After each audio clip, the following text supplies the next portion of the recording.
پاکستانی قوم کو شکر ادا کرنا چاہیے کہ پاکستان کی سب سے بڑی عدالت کے ججوں کے باہمی تعلقات نارمل ہوتے دکھائی دے رہے ہیں۔ ان ججوں کی آپس میں لڑائیوں نے پوری دنیا میں پاکستان کا تماشا بنا رکھا تھا۔ ججوں کی آپس میں لڑائیاں کوئی نئی بات نہیں، دنیا بھر میں جج بھی آپس میں اسی طرح لڑتے ہیں جس طرح سیاستدان اور صحافی آپس میں لڑتے ہیں، لیکن تماشا یہ تھا کہ پاکستان کے سیاستدان اور صحافی بغیر کسی شرم اور جھجک کے تیرا جج اور میرا جج کی لڑائی میں مصروف تھے۔ مختلف سیاستدان ججوں کے نام لے کر ان پر تنقید کرتے رہے اور نام لے کر ان کی تعریف میں زمین و آسمان کے کلابے ملاتے رہے۔ میں نے بطور اخبار نویس سید افضل ضلع، نسیم حسن شاہ، سجاد علی شاہ، سعید الزماں صدیقی، افتخار محمد چودھری اور ثاقب نثار کو بطور چیف جسٹس بہت قریب سے دیکھا ہے۔ میں 1997 میں سپریم کورٹ پر حملے کا عینی شاہد ہوں اور حملے پر تنقید کرنے کی پاداش میں مجھے ایک اخبار کی ایڈیٹرشپ بھی چھوڑنی پڑی۔ ایک اور چیف جسٹس افتخار محمد چودھری کی برطرفی پر تنقید کا نتیجہ پابندی کی صورت میں نکلا۔ جیو نیوز پر کیپٹل ٹاک پابندی کا شکار ہوا تو میں نے سڑکوں پر کیپٹل ٹاک شروع کر دیا۔ صحافیانہ سرگرمی نے مزاحمت کا رنگ اختیار کیا تو افتخار محمد چودھری کو بہت قریب سے دیکھنے کا موقع ملا۔ پہلی دفعہ پتہ چلا کہ جج صاحبان بھی سیاستدانوں اور صحافیوں کے ساتھ نجی گفتگو میں ویسی ہی باتیں کرتے ہیں جیسی باتیں دوسرے کرتے ہیں۔ افتخار محمد چودھری نے اپنی بحالی کے بعد جس طرح کھلم کھلا سیاست میں مداخلت شروع کی، اس سے بہت مایوسی ہوئی۔ فیصلہ کر لیا کہ آئندہ کسی جج کے لیے اپنی نوکری کو داؤ پر نہیں لگانا۔ یہ فیصلہ قائم نہ رہ سکا۔ عمران خان کی حکومت نے قاضی فائز عیسیٰ کے خلاف نااہلی کا ریفرنس دائر کیا تو محسوس ہوا کہ یہ غلط ہو رہا ہے، اور ایک دفعہ پھر ہم نے اپنے قلم کو تلوار بنا کر قاضی صاحب کا دفاع شروع کر دیا۔ بہت لوگوں نے سمجھایا کہ قاضی صاحب کا دفاع نہ کرو کیونکہ یہ تو افتخار محمد چودھری سے بھی بڑا سیاستدان ہے۔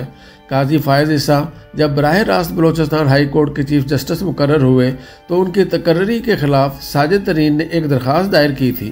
قاضی صاحب نے اس درخواست کا سامنا کرنے کی بجائے کچھ وکلاء اور سیاستدانوں کو بیچ میں ڈالا۔ ساجد ترین کا تعلق بلوچستان نیشنل پارٹی مینگل سے ہے۔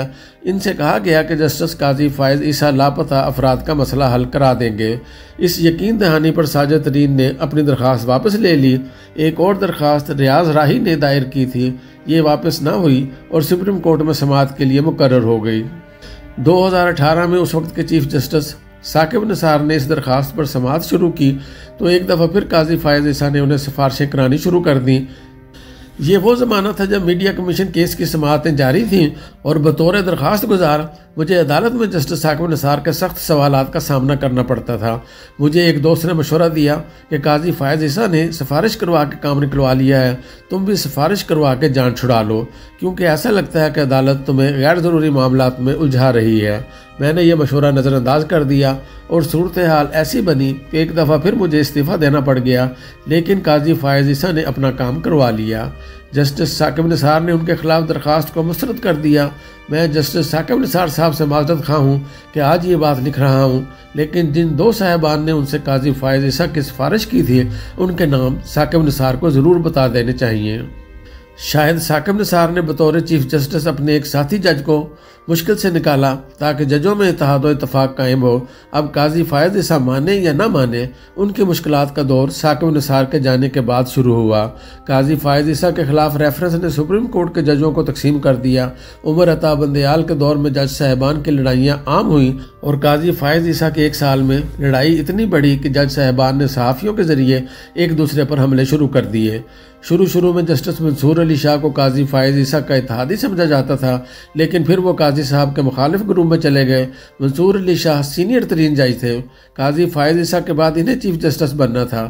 میری ناچیز رائے میں ان کا راستہ 26ویں آئینی ترمیم نے نہیں بلکہ تحریک انصاف نے روکا ہے۔ تحریک انصاف نے 26ویں آئینی ترمیم کے ابتدائی مسودے کو مولانا فضل الرحمان اور بلاول بھٹو زرداری کے ذریعے تبدیل کرایا۔